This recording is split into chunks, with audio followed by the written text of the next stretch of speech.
Welcome to the channel students. तो आज हम इस वीडियो में एक्सप्लेन करने वाले हैं isomerism in the coordination compounds from the chapter number 9 coordination compounds. तो सबसे पहले हम इसमें एक्सप्लेन करते हैं कि what is isomerism. So when two और more than to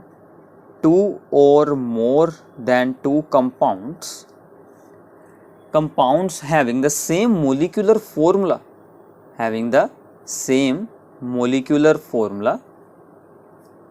but different arrangement of atoms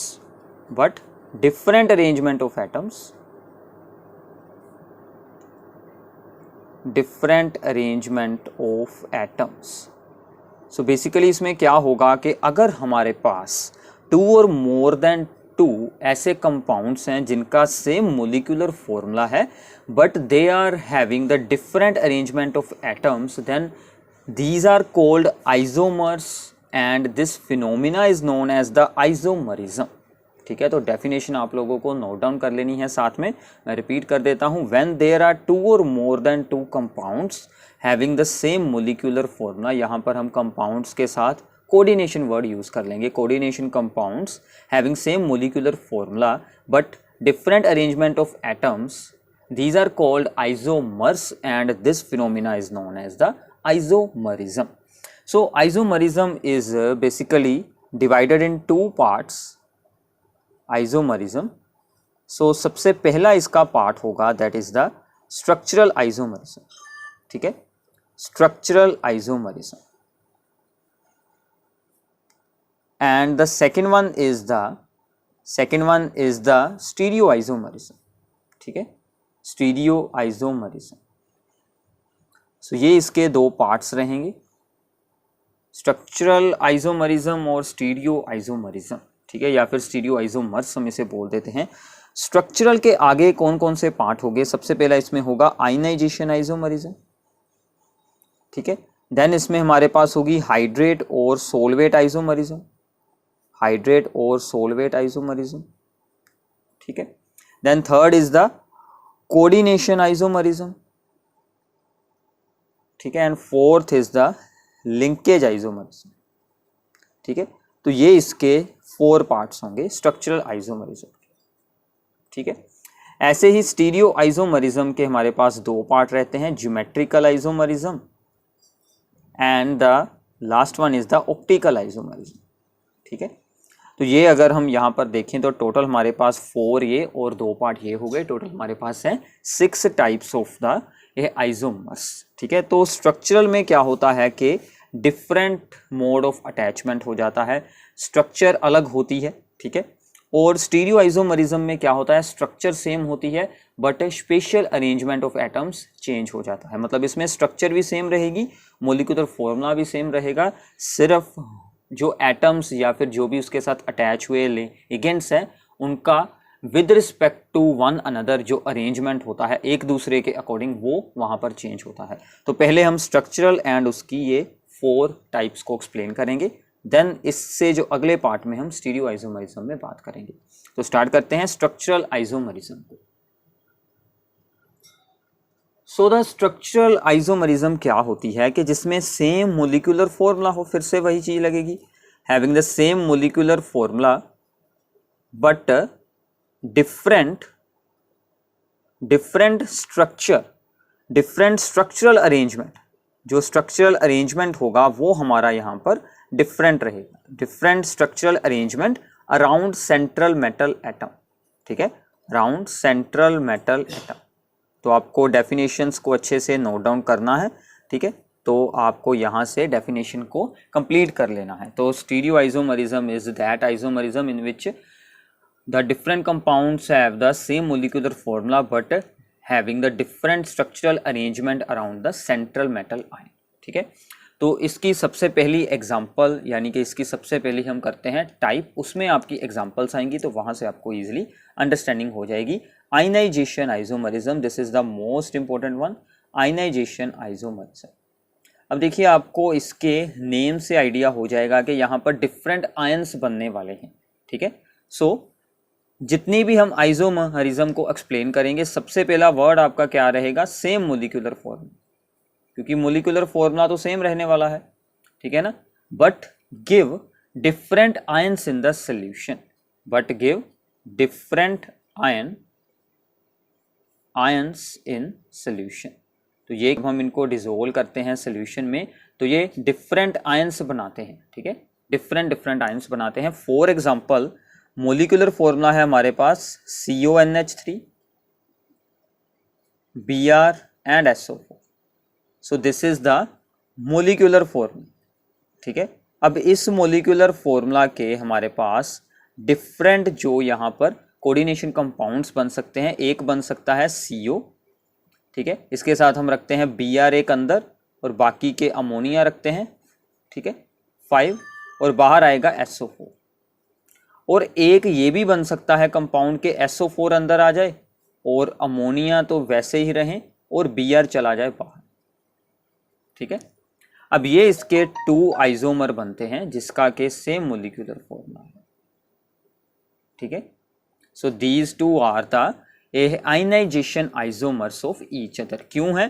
क्योंकि ये बनाएगा SO4 2 नेगेटिव आयन यानी कि सल्फेट आयन बनाएगा और ये हमें बनाकर देगा यहाँ पर ब्रोमाइड आयन, ठीक है। तो दोनों डिफरेंट आयंस देंगे एक्वस सोल्यूशन में। इस केस में आएगा ब्रोमाइड आयन और इस केस में आएगा हमारे पास सल्फेट आयन। बट इन दोनों का मोलिकुलर फॉर्मूला सेम है बट डिफरेंट स्ट्रक्चर है। स्ट्रक्चर कैसे डिफरेंट हुई?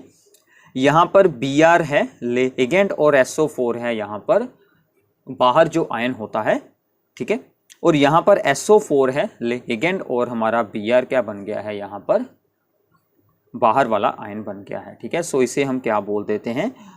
काउंटर आयन, जो बाहर रहता है जिसने कि एक्वस सॉल्यूशन में जाकर डिसोल्व जाकर वहाँ पर फ्री हो जाता है।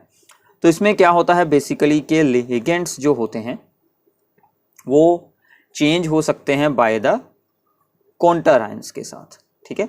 तो इसका मतलब क्या है कि जो बाहर वाला आयन होगा काउंटर आयन भी एक स्ट्रॉन्ग लिगेंड की तरह वहाँ पर एक्ट हो सकता होगा। मतलब यहाँ पर सल्फेट था वो भी अंदर अटैच हो सकता है और उसने इसे डिस्प्लेस कर Br बाहर निकल गया। तो ये 2 डिफरेंट यहाँ पर स्ट्रक्चर्स बन सकती हैं। ऐसी और भी आप बहुत सारी एग्जांपल्स को सोल्व कर देख सकते हैं। तो पेपर में आपको सिर्फ ये फॉर्मूला दिया जाएगा या फिर ये, और इसका आपको ये साथ में पूछा जाएगा कि write the formula of its ionisation isomer. तो आपको इसके आइसोमर का फॉर्मूला खुद बनाना पड़ेगा, ठीक है, okay. So the second type is the solvate isomerism. Solvate isomerism में क्या होता है? This is same as the ionization, ठीक है, सिमिलर टू आयनाइजेशन आइसोमरिज्म। ये भी बात आप लोगों को याद रखनी है। और इसमें अब बेसिकली क्या होगा कि जो सोलवेंट मोलिक्यूल्स होते हैं, अगर हम यहाँ पर हाइड्रेट यानी कि अगर वाटर है तो हम इसे नाम देते हैं यहाँ पर हाइड्रेट। तो सोलवेंट मोलिक्यूल के पास 2 ऑप्शन होते हैं। तो आइदर तो वो डायरेक्टली अटैच हो, directly attached with central metal atom,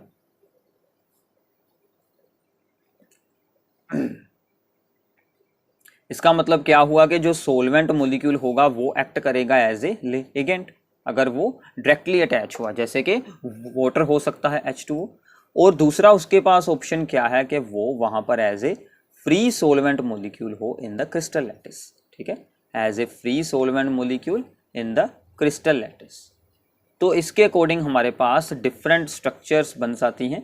जैसे कि फॉर एग्जांपल एक है Cr जिसके साथ जुड़े हैं वाटर 6 और बाहर हैं उसके पास Cl3, ठीक है। तो ये जो कोऑर्डिनेशन कंपाउंड है, कॉम्प्लेक्स है, ये हमें मिलता है वॉयलेट कलर में, ठीक है। और इसी के साथ एक और इसी सेम मोलिकुलर फॉर्मूला का वो क्या बन सकता है कि एक Cl अंदर चला गया और वाटर आ गया बाहर, इसीलिए हम इसे बोलते हैं कि this is similar to ionisation isomerism. But यहाँ पर क्या है कि डिफरेंट आयंस हमें नहीं मिल रहे, आयंस फिर भी हमें क्लोराइड ही आएगा, ठीक है ना, but number of the chlorine ions यहाँ पर चेंज हो जाएगा और साथ में H2O आ जाएगा।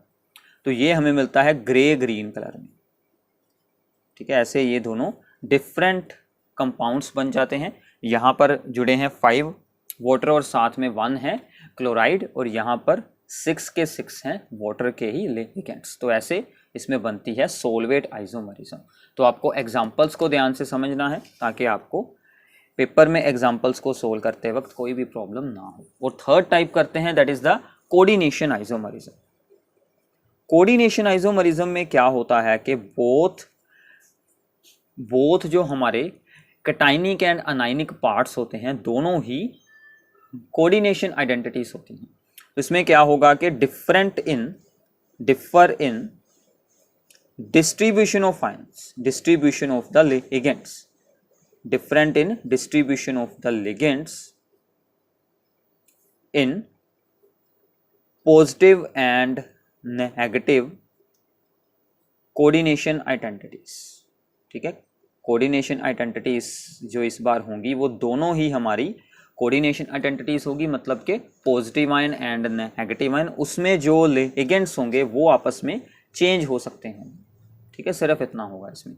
फॉर एग्जांपल मान लीजिए हमारे पास है कोबाल्ट के साथ जुड़े हैं अमोनिया 6, ठीक है, और इसके बाहर जो है वो भी एक कोऑर्डिनेशन आइडेंटिटी है। ऐसी एग्जांपल हमने पहले भी सोल्व की थी। और ऐसे ही इसमें है दूसरा पार्ट Cr।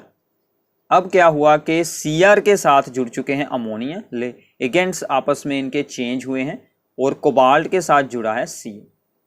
अब इन दोनों का, ये दोनों डिफरेंट जो हैं वो कोऑर्डिनेशन कंपाउंड्स हैं। इसमें क्या है कि CO3 पॉजिटिव के साथ जुड़ा है यहाँ पर अमोनिया लिगेंड और Cr3 पॉजिटिव के साथ जुड़ा है यहाँ पर Cn लिगेंड।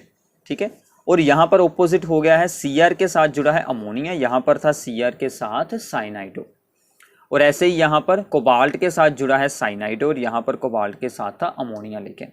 तो ये दोनों क्या हैं, एक दूसरे के कोऑर्डिनेशन आइसोमर्स। तो ऐसे बनते हैं कोऑर्डिनेशन आइसोमर्स। ठीक है, तो ध्यान से आपको इन एग्जांपल्स में डिफरेंशिएशन आपको अच्छे से अंडरस्टैंड हो जानी चाहिए। ठीक है, so the last type is the linkage isomerism.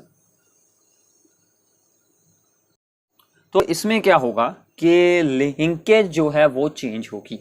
इसका मतलब क्या है कि these are differ in mode of attachment, mode of attachment of the ligand, mode of attachment of the ligand. इसका मतलब क्या है कि जब हमारे पास कोई ऐसा लाइगेंड हो जो कि मोर देन वन साइट के साथ अटैच हो सकता हो, यानी कि एविडेंट लाइगेंड्स जो होते हैं अगर वो होंगे यहाँ पर प्रेजेंट, तो उनमें कौन सी आइसोमरिज्म शो होगी, that is the linkage isomerism. मतलब आपको एग्जाम में सीधा देखना है कि अगर है वहां पर एविडेंटेड लाइगेंड तो कौन सी शो होगी, लिंकेज आइसोमरिज्म। फॉर एग्जांपल जैसे कि हमारे पास NO2 है तो वो N से भी अटैच हो सकता है और वो ऑक्सीजन से भी अटैच हो सकता है।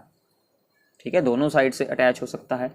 ऐसे ही हमारे पास होता है यहाँ पर Cn, तो Cn C से भी अटैच हो सकता है और N से भी अटैच हो सकता है। इसका नाम होता है साइनाइडो, इसका नाम आइसोसाइनाइडो। ठीक है, और ऐसे ही एक एग्जांपल होती है SCN की, ठीक है ना, थायोसाइनेट, और ये N से भी अटैच हो सकता है, दैट इज आइसोथायोसाइनेट। ठीक है, तो ये ऐसे होते हैं एविडेंट लाइगेंड। फॉर एग्जांपल अगर हमारे पास है कोई कॉम्प्लेक्स कोबाल्ट, उसमें जुड़ा है ONO विद अमोनिया 5, ठीक है, और बाहर है इसके Cl आयन, काउंटर आयन। और इसी में दूसरी एग्जांपल, दूसरा जो इसका जो होगा आइसोमर होगा, लिंकेज आइसोमर, तो यहाँ पर अटैचमेंट ऑक्सीजन के साथ है तो यहाँ पर N से अटैचमेंट होगी। ठीक है, सिर्फ इतना ही इसमें डिफरेंट होगा, बाकी सब कुछ सेम होगा। ठीक है, सो यहाँ पर mode of attachment of the ligand change हो रही है। तो ये जो मिलता है ये मिलता है हमें रेड कलर में और ये हमें मिलता है येलो फॉर्म। तो ऐसे यहाँ से हमें इसके बारे में जानकारी मिलती है कि अटैचमेंट चेंज होने से ही प्रॉपर्टीज़ भी चेंज हो जाती हैं। तो इसके नेम में हम लिखते हैं नाइट्राइटो O और इसके नेम में हम लिखते हैं नाइट्राइटो N। ठीक है, तो ऐसे आप इनकी एग्जांपल्स भी बना सकते हैं। इसकी तो हमने बहुत सारी एग्जांपल्स देखी हैं और इसकी एग्जांपल आप ये लिख सकते हैं, हमने IUPAC ने नेमिंग में इसे डिस्कस किया था। तो यहाँ पर जुड़ा है थायोसाइनेटो और आप यहाँ पर NCS जोड़कर आइसोथायोसाइनेटो की एग्जांपल इसके साथ में ऐसे बना सकते हैं ईजिली। ठीक है, तो ऐसे इसकी अटैचमेंट शो हो सकती है, एक बार N से एक बार S से। ठीक है, so these are the linkage isomers. तो ये थी हमारी 4 types of the structural isomerism. तो इनकी कुछ एग्जांपल सोल्व करते हैं जो कि आपकी एनसीईआरटी की प्रॉब्लम्स में से हैं। तो सबसे पहली एग्जांपल है, so the first example is indicate the type of the isomerism exhibit by this complex। तो ये हमारे पास है एक कॉम्प्लेक्स। तो सबसे पहले हमें क्या देखना है कि यहाँ पर कोऑर्डिनेशन आइसोमरिज्म तो बिल्कुल भी नहीं हो सकती, क्योंकि उसमें हमें क्या चाहिए कि पॉजिटिव एंड नेगेटिव पार्ट दोनों इस टाइप के होने चाहिए। तो हमारी एक टाइप तो यहाँ से हट गई, बाकी बची हैं, टोटल थी 4, बाकी बची हैं 3, और उनमें से एक थी हमारी सोलवेट आइसोमरिज्म, जिसमें कि वाटर हो या फिर कोई और सोलवेंट मॉलिक्यूल अंदर अटैच हुआ हो, वो भी हमारी यहाँ से हट चुकी है, वो भी नहीं हो सकती। तो बचती हैं ओनली 2 टाइप्स बचती हैं। एक है हमारे पास एक है हमारे पास यहाँ पर आयनाइजेशन, और दूसरी है यहाँ पर जो हमने अभी की थी लिंकेज आइसोमरिज्म। तो उन दोनों को हम यहाँ पर बनाकर देख सकते हैं। तो पहले हम करते हैं आयनाइजेशन। तो इस आयन को रिप्लेस कर सकते हैं इसके साथ, ठीक है ना। तो इसका एक आइसोमर बन सकता है कोबाल्ट, अमोनिया ऐसे ही रहेंगे 5, और अंदर हमने लगा दिया NO3, और बाहर क्योंकि एक ही अंदर जाएगा और एक NO2 आ गया बाहर और एक NO3 रहेगा बाहर, ठीक है। एक इसका आइसोमर ये हो गया, this is its ionisation isomerism, ठीक है। और दूसरा हम इसका आइसोमर बना सकते हैं NO2 की अटैचमेंट को चेंज कर यानी कि इसका लिंकेज आइसोमर, ठीक है। NH3 ऐसे ही रहेगा और इसकी अटैचमेंट हम ऑक्सीजन से शो करते हैं, ठीक है, और बाकी बाहर के आयंस ऐसे ही रखेंगे। सो ये इसका बन जाएगा लिंकेज आइसोमर। तो आपको यहाँ पर इसका आंसर पहले ये दोनों लिखने हैं और फिर ये दोनों लिखने हैं, और साथ में आपको इसको ऐसे एक्सप्लेन करना है कि इसके आयनाइजेशन आइसोमर्स दीज 2, देन इसके लिंकेज आइसोमर्स दीज 2, दोनों को 2 बार आपको लिखना है। पहले ये दोनों लिखें, फिर ये दोनों लिखें, और सामने लिख दें आयनाइजेशन आइसोमर्स, लिंकेज आइसोमर्स, ठीक है।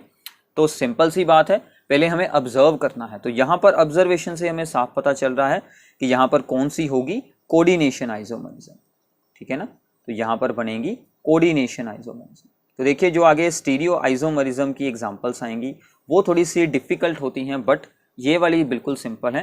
तो जब हम उनको भी एक्सप्लेन कर लेंगे तो हम इन सभी की प्रॉब्लम्स को एक साथ सोल्व करेंगे, जिसमें ये भी बनती हैं और वो भी बनती हैं, ठीक है। सो कोऑर्डिनेशन आइसोमरिज्म में क्या होगा, हमें सिर्फ लिगेंड्स को चेंज करना है। ध्यान रखिएगा अमोनिया जिस तरफ होगा वो हमेशा आगे रहेगा, क्योंकि इसके साथ क्या बनता है, पॉजिटिव पार्ट बनता है। तो मैं अमोनिया को यही रखूंगा, आपने अमोनिया को इस साइड पर बिल्कुल नहीं यूज़ करना। हम इनको चेंज करेंगे, Cr यूज़ करेंगे इस तरफ। सॉरी यहाँ पर मिस्टेक हुई है, तो अगर हम यहाँ पर स्टेटमेंट को ठीक करें तो यहाँ पर CO आएगा, ठीक है, दोनों साइड पर अलग होंगे। तो Cr इस तरफ आ जाएगा, तो यहाँ पर लगेंगे अमोनिया, ठीक है, और CO उस तरफ चला जाएगा, तो CO के साथ जुड़ेंगे CN6। So these 2 are the coordination isomers. तो ऐसे आप इन पर बेस्ड कोई भी प्रॉब्लम सोल्व कर सकते हैं। तो आप अगर NCERT एक्सरसाइज में देखेंगे वहाँ पर आपको ये सभी प्रॉब्लम्स के बारे में पूछा गया है। सो प्लीज़ इस वीडियो को अच्छे से ध्यान से सुने, नोट्स बनाएं। बाकी आपको नोट्स का लिंक हमारे डिस्क्रिप्शन बॉक्स में मिल जाएगा, और बाकी के सभी पार्ट्स के लिंक्स भी आपको डिस्क्रिप्शन बॉक्स में मिल जाएंगे।